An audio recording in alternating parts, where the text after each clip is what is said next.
criou os céus e a terra. E disse Deus: façamos o homem à nossa imagem, e domine sobre os peixes do mar, e sobre as aves do céu, e sobre todo réptil que se move sobre a terra.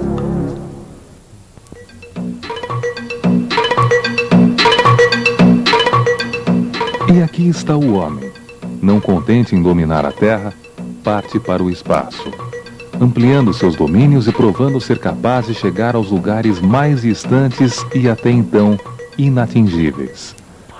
There's the fire. 2, 1, 0.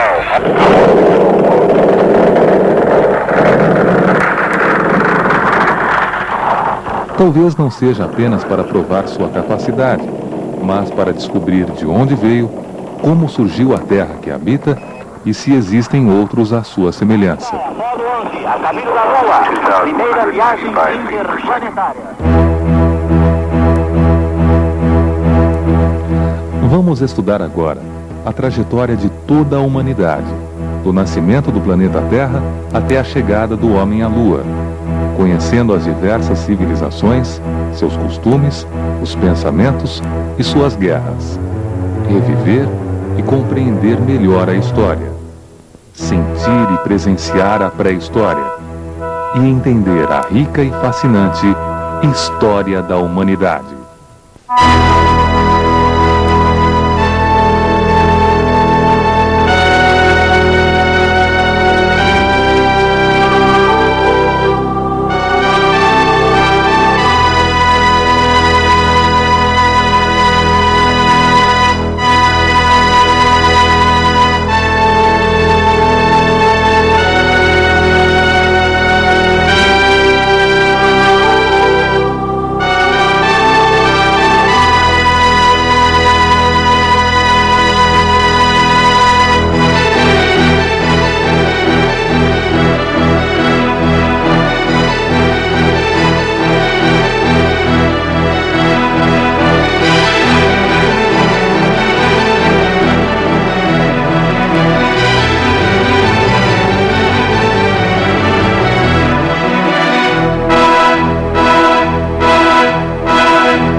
Há cerca de 5 bilhões de anos, tudo o que existia no espaço eram estrelas formadas por enormes massas de materiais derretidos, fervendo a temperaturas altíssimas.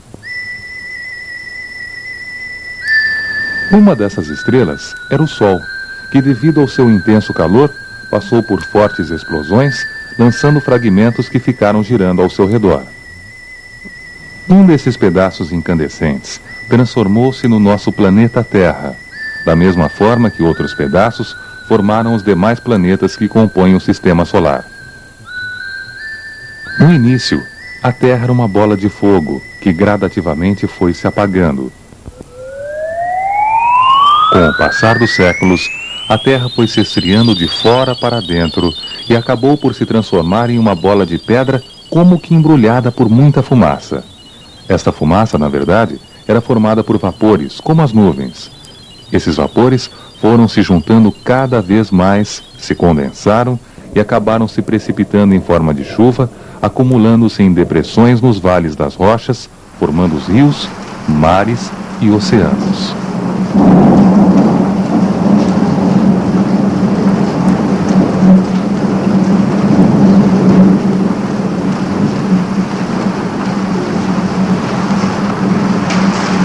Com o resfriamento dos mares e oceanos, começaram a surgir os primeiros seres vivos do planeta, os seres unicelulares, ou seja, seres de uma única célula.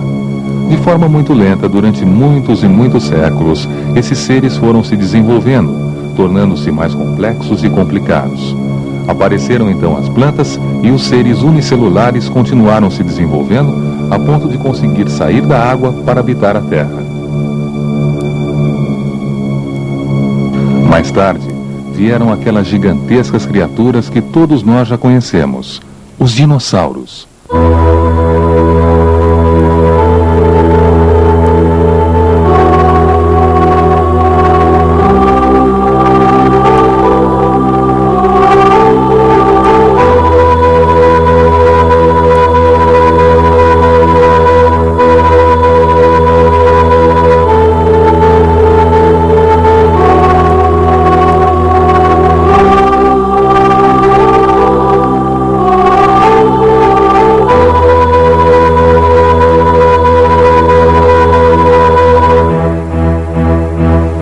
Trabalho de bilhões de anos para que a Terra chegasse próximo ao que é hoje.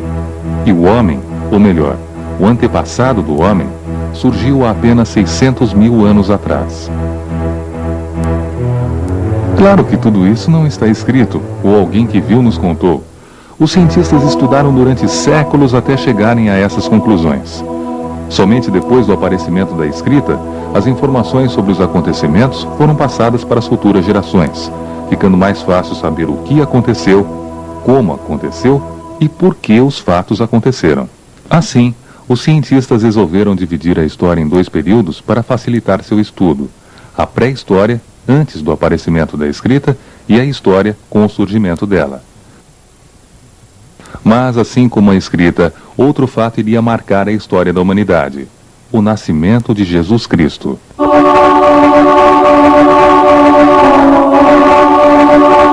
Dessa forma, mais uma convenção foi adotada para facilitar os estudos de história: dividi-la em antes de Cristo, usando a sigla AC, e depois de Cristo, com a sigla DC. Podemos então dizer que a escrita surgiu aproximadamente 3.500 AC, ou seja, 3.500 anos antes do nascimento de Jesus Cristo.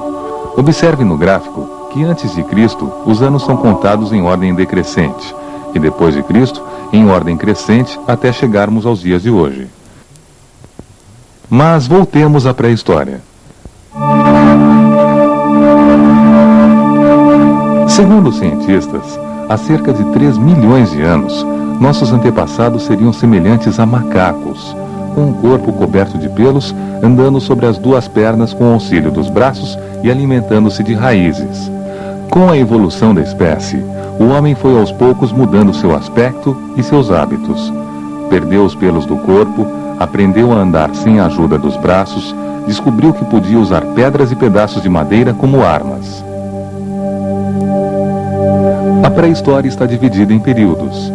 O primeiro período da Idade da Pedra é chamado Paleolítico ou Idade da Pedra Lascada, pois os instrumentos eram feitos com pedras lascadas. Agrupados em pequenos bandos, o homem paleolítico era um nômade que se alimentava de pequenos animais que conseguia caçar, peixes, frutos, raízes e plantas.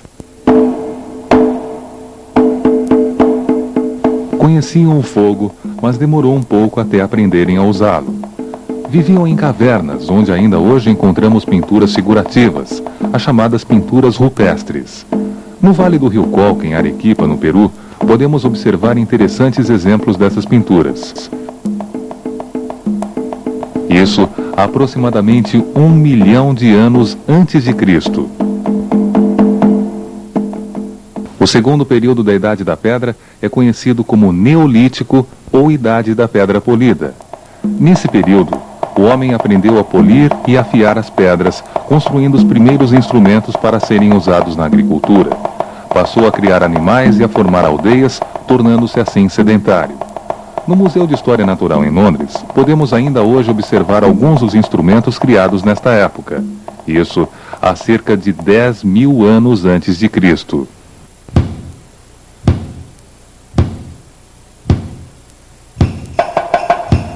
Como o homem começou a utilizar o fogo com mais frequência cerca de 4.000 anos antes de Cristo, a fundição de metais deu um novo impulso à história da humanidade. Na Idade dos Metais, o homem utilizou primeiro o cobre e mais tarde misturou o cobre com o estanho, liga formadora do bronze. Nesse período, as comunidades já existiam, com a divisão de trabalho entre homens e mulheres e a manufatura de objetos para uso comum, como panelas e potes. Foi nesse período que surgiram as primeiras propriedades privadas e a exploração de trabalhadores, dando início às desigualdades nas relações sociais. E com o surgimento dos primeiros sinais que caracterizariam a escrita, começa a passagem da pré-história para a história.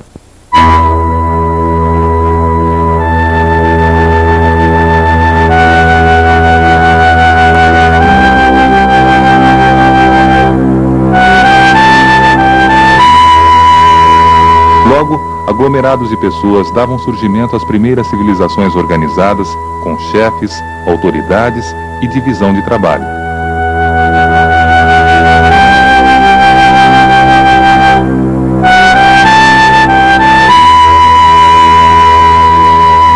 Consequentemente, algumas civilizações começaram a se sobressair.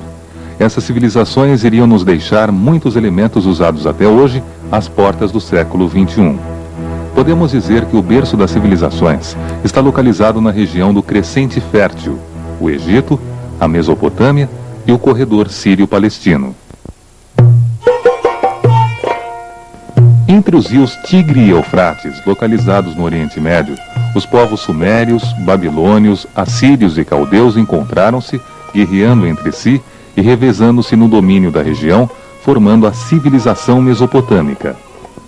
O nome Mesopotâmia quer dizer exatamente isso, entre rios.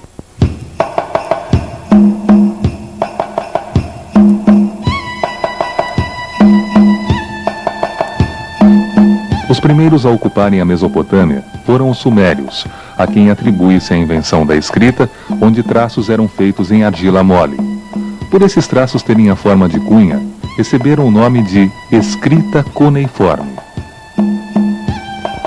Os artesãos tinham oficinas dentro dos templos para trabalharem, desenvolvendo diversos produtos úteis à comunidade. Como exemplo, desenvolveram os primeiros veículos de roda da história. Possuíam uma economia desenvolvida, usando moedas metálicas e até tendo modelos de bancos. Habitaram a região onde hoje encontramos o Iraque.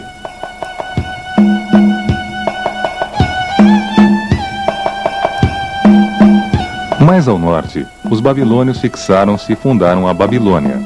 Por volta de 1750 a.C., os babilônios conquistaram a Suméria e a Assíria, dominando toda a Mesopotâmia. Hammurabi criou então as primeiras leis escritas da história, o Código de Hammurabi.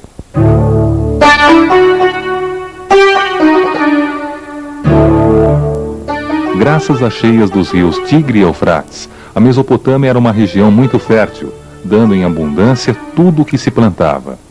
Dessa forma, a Babilônia tornou-se a cidade mais rica da época. Os babilônios reinaram na região até a morte do rei Hammurabi. Aproveitando-se dessa situação, os assírios vencem os babilônios e aos poucos dominam toda a Mesopotâmia. Guerreiros natos, os assírios receberam a fama de cruéis e gananciosos.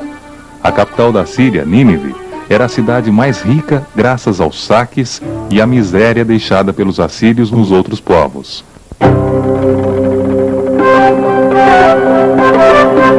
Porém, em 612 a.C., uma aliança entre os povos caldeus e medos, liderados pelos babilônios, invadiu e dominou Nínive, destruindo a Assíria e acabando com a sua supremacia. Foi o início do Segundo Império Babilônico ou Império Caldeu, um império onde as construções luxuosas e a riqueza tornaram-se comuns com obras gigantescas, como os jardins suspensos da Babilônia, além de enormes templos e observatórios astronômicos deixados pelos cientistas caldeus.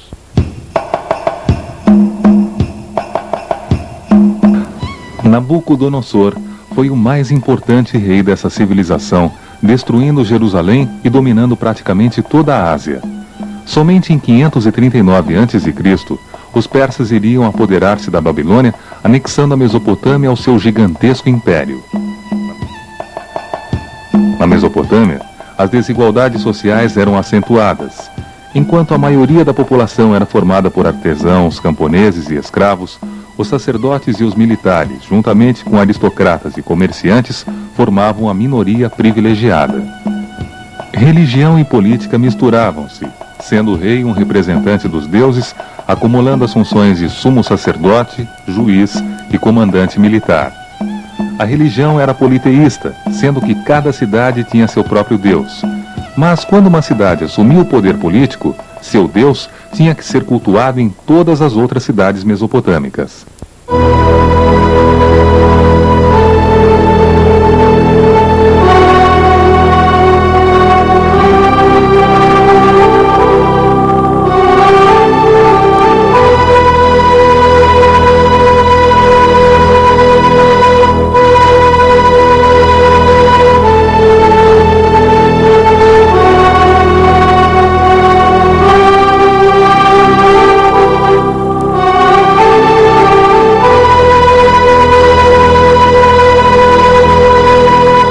Lembram-se que citamos que muitos elementos usados ainda hoje saíram da Mesopotâmia?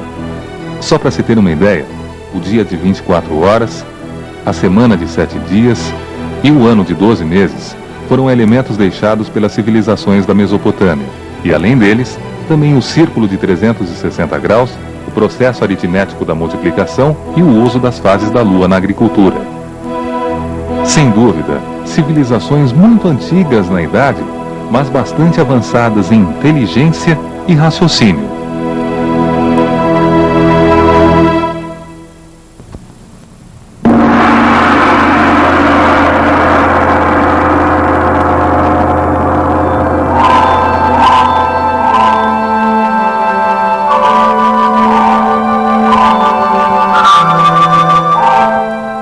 Os cientistas conseguiram explicar a criação do universo, a idade dos povos e até a conquista dos astros. Mas existem perguntas, verdadeiros enigmas que nem a ciência mais evoluída conseguiu racionalmente explicar. Na planície de Nazca, região de vasto deserto localizado na costa sul do Peru, existem as linhas de Nazca, cuja idade está estimada em milhares de anos. Essas linhas formam curiosos desenhos no meio do deserto e que só podem ser observados do céu, de uma altura em que seja possível notar a peculiaridade de cada figura, como por exemplo a aranha.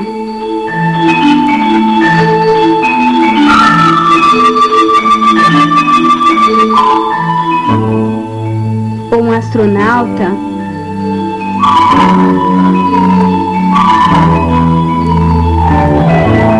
Um beija-flor.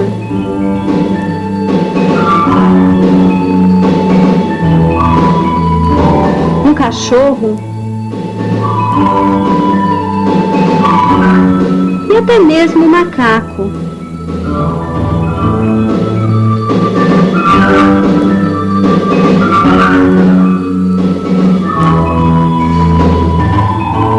A que observador extraterrestre seriam esses desenhos destinados?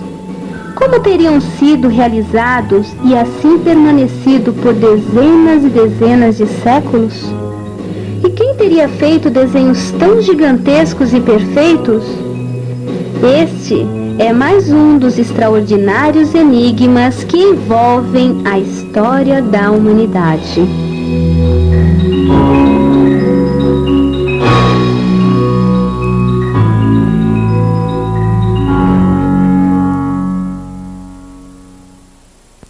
Resumindo,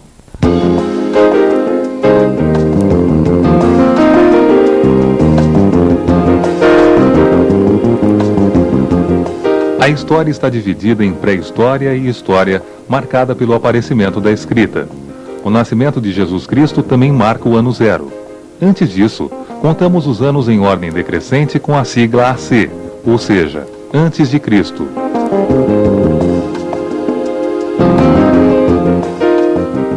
A pré-história ou Idade da Pedra está dividida em Paleolítico ou Idade da Pedra Lascada, Neolítico ou Idade da Pedra Polida e Idade dos Metais, com a fundição dos metais.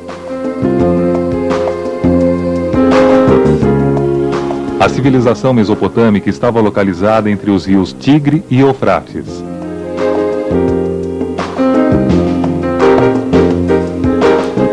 Na Mesopotâmia, viviam os povos sumérios, babilônios, assírios e caldeus, que revezavam-se no domínio da região.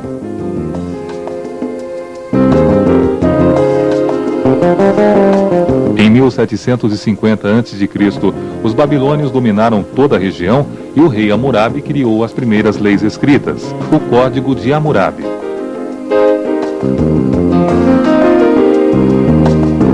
Com a morte de Hammurabi, os assírios tomaram a região, tornando-se um povo muito rico através de saques aos outros povos.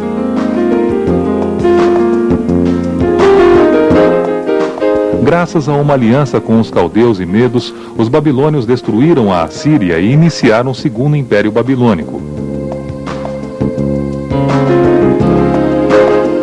Nabucodonosor foi o mais importante rei dessa civilização.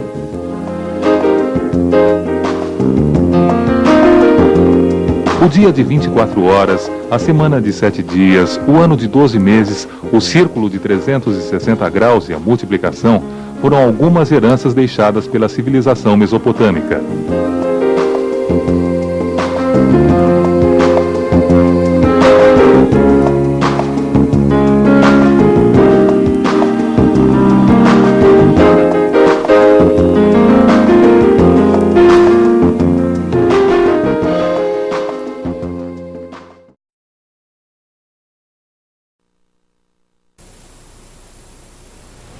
O Egito é uma dádiva do Nilo.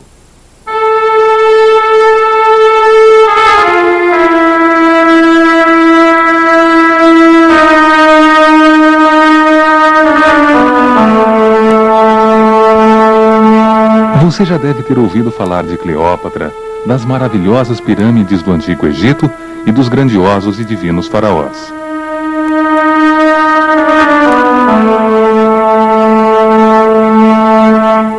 E além deles, certamente já ouviu falar do Rio Nilo, pois sem ele não haveria nascido uma das mais importantes civilizações do planeta, o Antigo Egito.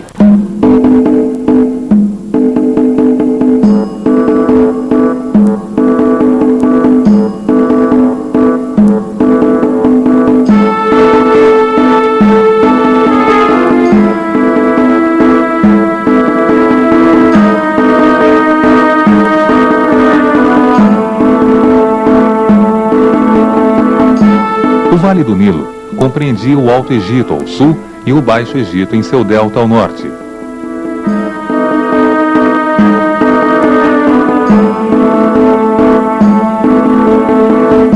O Nilo fornecia aos egípcios água e alimentos necessários à sua sobrevivência. E além disso, em suas cheias e vazantes, a terra ficava coberta com um limo que servia como adubo, propiciando a agricultura.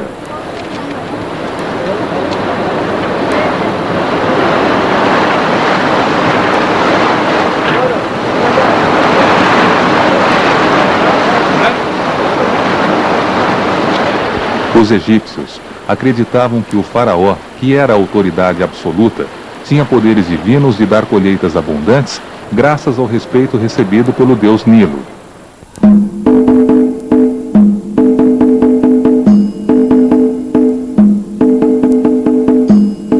Ainda hoje, notamos uma faixa verde que contrasta com a areia do deserto e nos mostra como é possível se plantar ao longo do Nilo.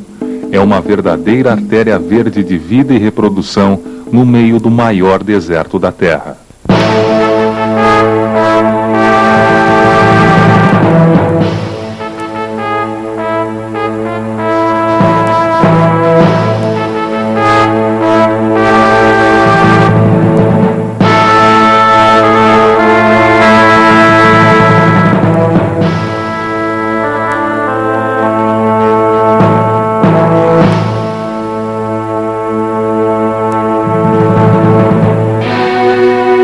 Na verdade, a civilização egípcia foi uma incógnita até meados do século XIX, pois não se sabia até então decifrar os escritos dos papiros e dos monumentos. Esses escritos chamavam-se hieroglifos.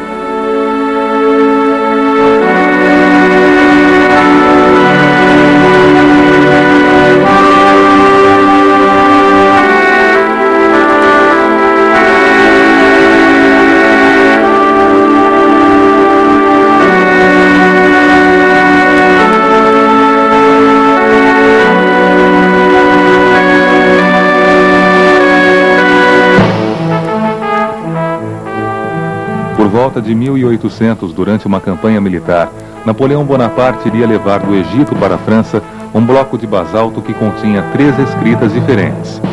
Foi o francês Jean-François Champollion que, após anos de estudo e comparações, descobriu que as 3 escritas encontradas na pedra, a hieroglífica, a demótica e a grega, eram uma a tradução da outra, e assim conseguiu decifrar os hieroglifos egípcios e entender todos os escritos deixados por essa civilização.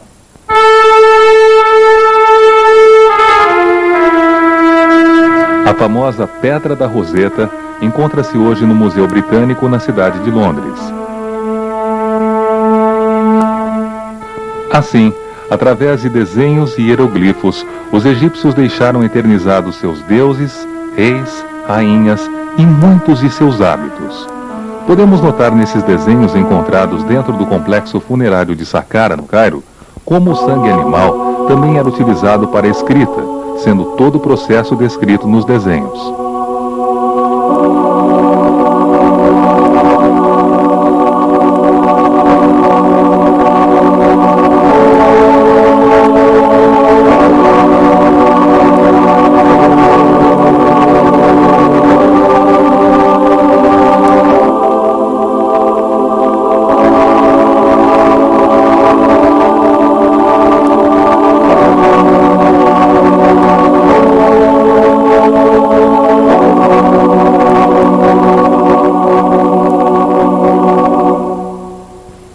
Para facilitar nossos estudos, vamos dividir a história do Antigo Egito em 4 períodos: Arcaico, Antigo Império, Médio Império e Novo Império.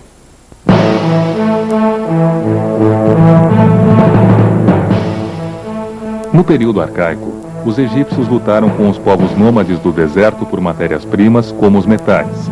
Esse período durou de 3.200 a 2.778 a.C. Nesta época, o rei Menes unificou o Alto e o Baixo Egito e sediou a capital em Mênfis, sendo considerado o primeiro soberano das 30 dinastias que governaram o Egito.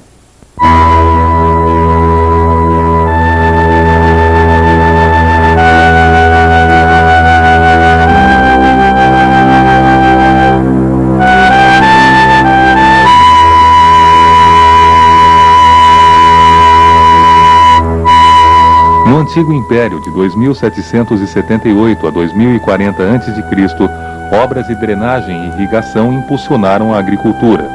Mênfis foi confirmada a capital do Egito e nas proximidades foram construídas as pirâmides de Gizé, as maiores do Egito, Quéops, Quéfren e Miquerinos.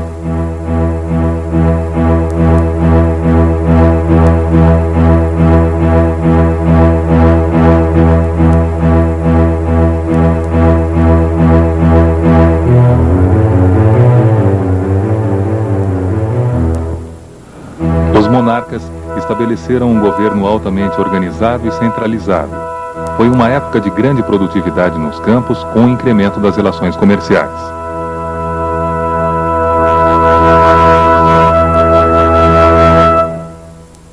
Todas as rotas e os mercados eram controlados pela Casa Grande, chamada Perarra, palavra que acabou dando origem ao nome Faraó. O poder do faraó era supremo e ele tinha participação em todas as funções do Estado.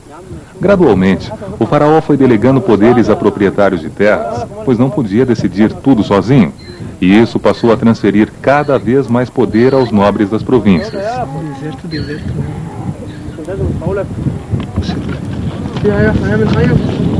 Tendo a autoridade do faraó sido enfraquecida pelo poder dos grandes proprietários de terra, acontece o declínio do Antigo Império.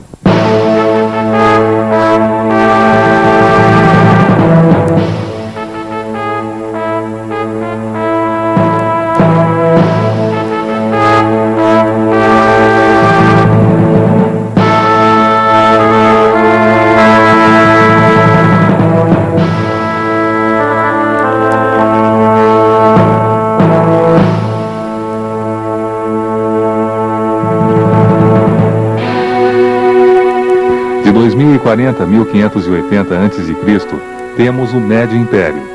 Foi uma época de grande prosperidade graças aos príncipes do Alto Egito, que unificaram o Estado e fizeram uma boa administração.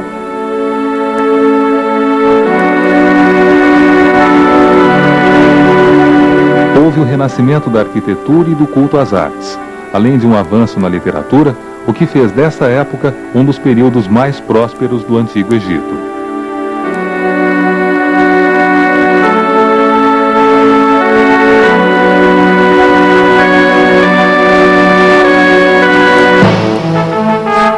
Mas agitações internas enfraqueceram o país, o que permitiu a invasão dos Hicsos, um povo nômade asiático que tinha superioridade em armamentos.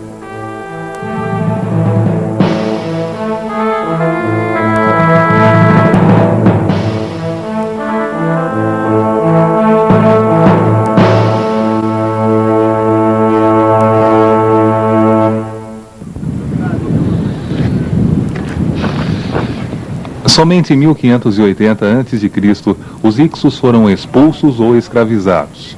A partir daí, entramos no Novo Império, que vai até 715 a.C.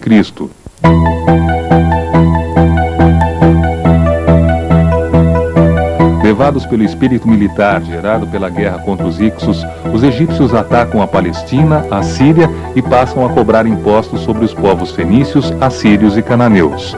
É o chamado período imperial.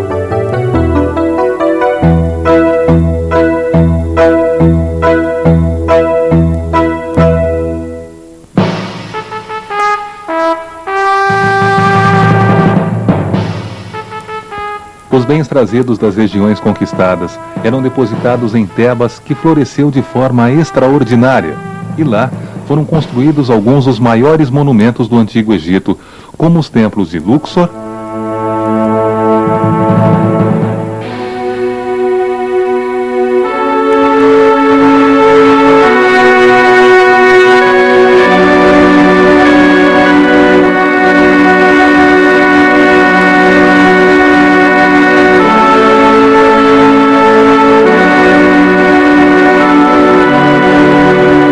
e bem próximo dele, o Templo de Karnak.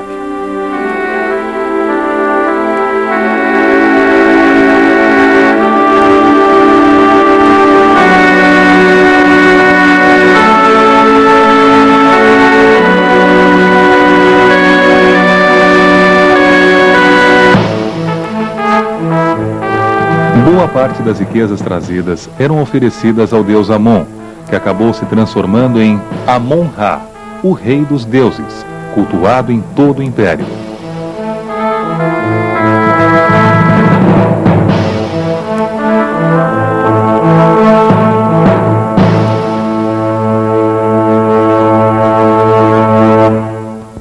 Mas, diante de tantas guerras e opressão contra outros povos, diversas invasões começaram a ocorrer e em 525 a.C., os persas finalmente dominaram o Egito.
A sociedade egípcia.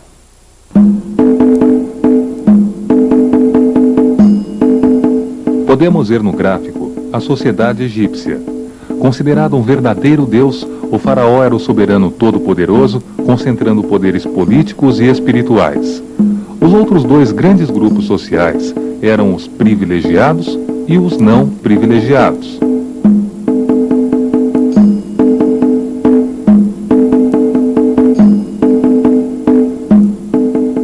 Os nobres eram os proprietários de terras e ocupavam altos postos no exército. Os sacerdotes aproveitavam-se das oferendas recebidas do povo para enriquecer, tinham muito prestígio, eram proprietários de terras e estavam isentos do pagamento de impostos. Temos aqui os funcionários administrativos, com os escribas organizando as leis e decretos dos faraós, cuidando da cobrança de impostos e fazendo a fiscalização administrativa das atividades em geral.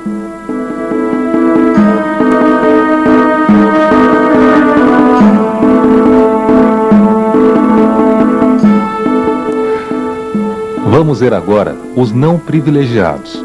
Os primeiros que aparecem são os soldados, que seriam soldados sempre, pois os postos de comando pertenciam aos nobres.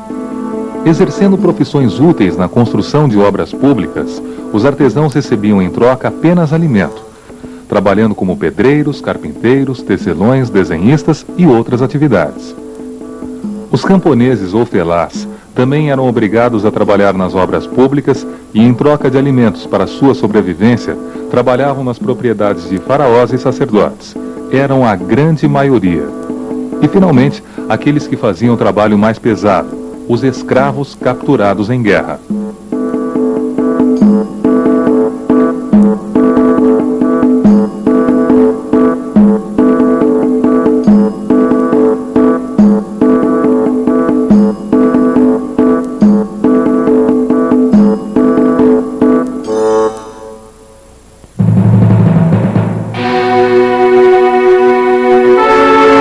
Nessa longa história traçada pelos egípcios, podemos notar que suas grandes realizações dependeram da organização e da unidade política numa época em que não havia recursos técnicos.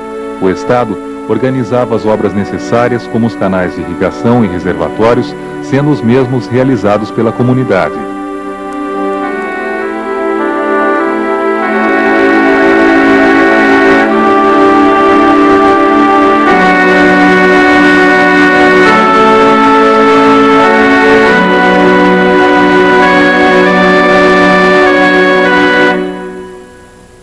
Com o passar do tempo, o Estado passou a cobrar das aldeias uma parcela de sua produção. Assim, os sacerdotes e funcionários que detinham os produtos passaram a explorar mais ainda os homens comuns. E os faraós, para deixar marcas de sua força e grandeza sobre o povo, passaram a construir pirâmides e templos.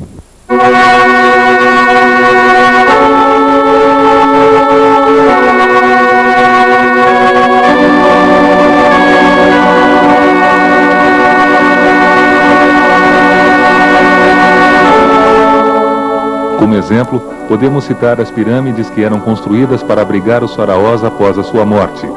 Depois de terem seus corpos mumificados, os faraós eram colocados nos quartos das pirâmides, junto com seus pertences pessoais, compostos de muito ouro e riquezas, já que acreditavam na existência da vida após a morte.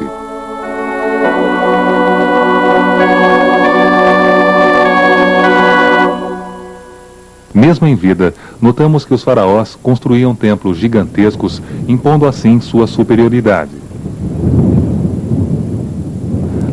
Aqui vemos o templo de Der el-Bahri, próximo ao Vale dos Reis, ou apenas 40% do que sobrou de sua construção. Na Segunda Guerra Mundial, a maior parte desta magnífica obra foi destruída.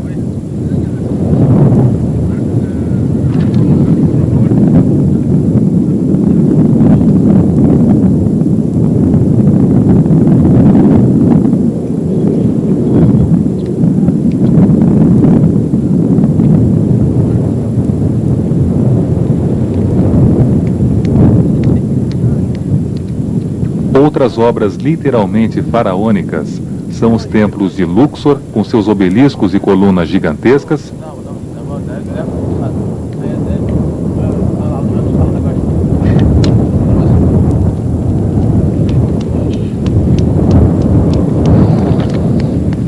e o templo de Karnak, onde antes existia a cidade de Tebas.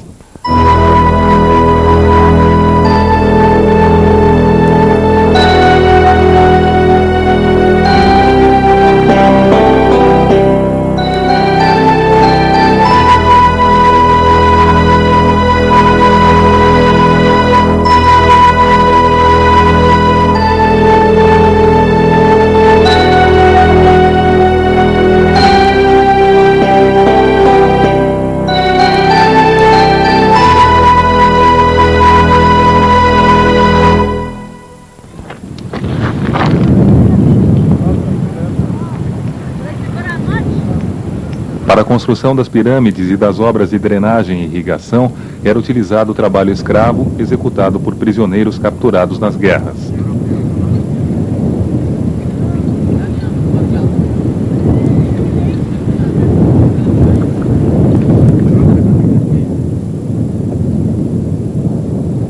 Essa sociedade de tantas diferenças sociais deixou-nos algumas respostas e várias perguntas.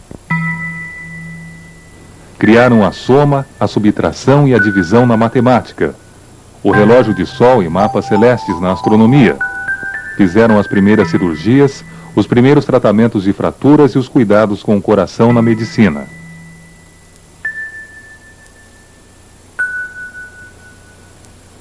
Porém, como construíram pirâmides com tamanha perfeição, onde seus blocos chegam a pesar toneladas, colocados a alturas superiores a 100 metros acima do solo?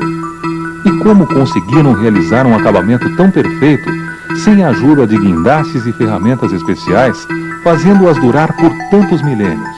E que força e poder enigmático é esse encontrado dentro das pirâmides, que envolve maldições e lendas, segredos e tesouros, muitos dos quais se mantêm incógnitos e indecifráveis até os dias de hoje?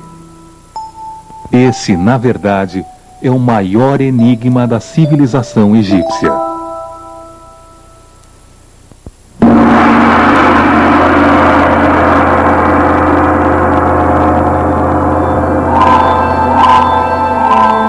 Como já vimos anteriormente, os egípcios acreditavam na imortalidade da alma, ou seja, acreditavam que a alma de uma pessoa continuaria viva após a morte de seu corpo. Era por isso que eles construíam templos e as grandes pirâmides para abrigar os corpos dos faraós, juntamente com seus tesouros e suas riquezas.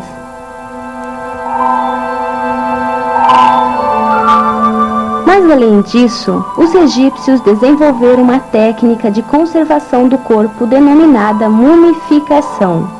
Na mumificação, os especialistas extraíam o cérebro do cadáver pelo nariz e os demais órgãos por uma abertura nas costas. Depois, o corpo ficava mergulhado num banho de carbonato de sódio por 70 dias e, finalmente, era enrolado por bandagens estreitas e impregnadas de resina, para que assim o mantivesse conservado. Finalmente, as múmias dos faraós e pessoas importantes eram guardados em sarcófagos que possuíam os traços característicos do defunto. A habilidade dos embalsamadores permitiu a possibilidade de termos a ideia das feições dos grandes faraós, mesmo passados milhares de anos, como por exemplo do rei Tutancâmon.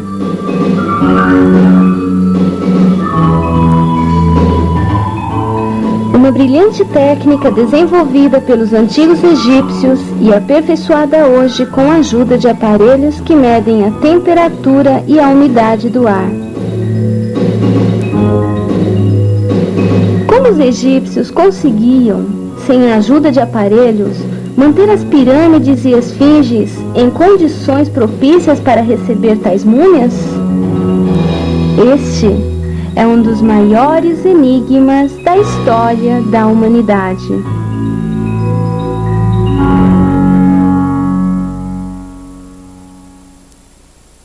Resumindo,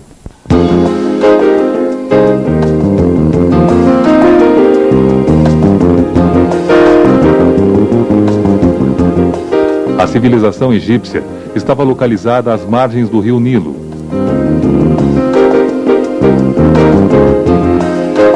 O Vale do Nilo compreendia o Alto Egito ao sul e o Baixo Egito em seu delta ao norte.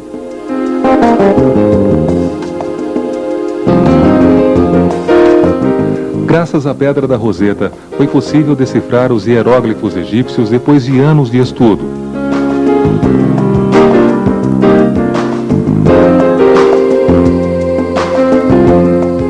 A história do Antigo Egito está dividida em Arcaico, Antigo Império, Médio Império e Novo Império.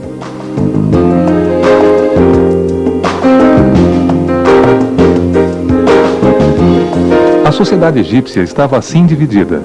No topo da pirâmide encontramos o faraó, depois os privilegiados, nobres, sacerdotes e funcionários administrativos, e a maioria que eram os não privilegiados, soldados, artesãos, camponeses e finalmente os escravos capturados em guerras.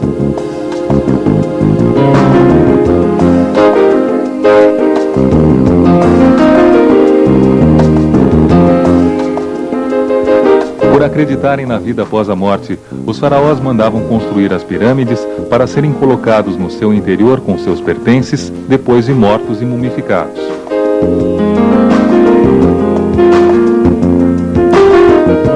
A soma, a subtração e a divisão na matemática, o relógio de sol e mapas celestes, as primeiras cirurgias e o tratamento de fraturas são algumas das heranças deixadas pelos egípcios.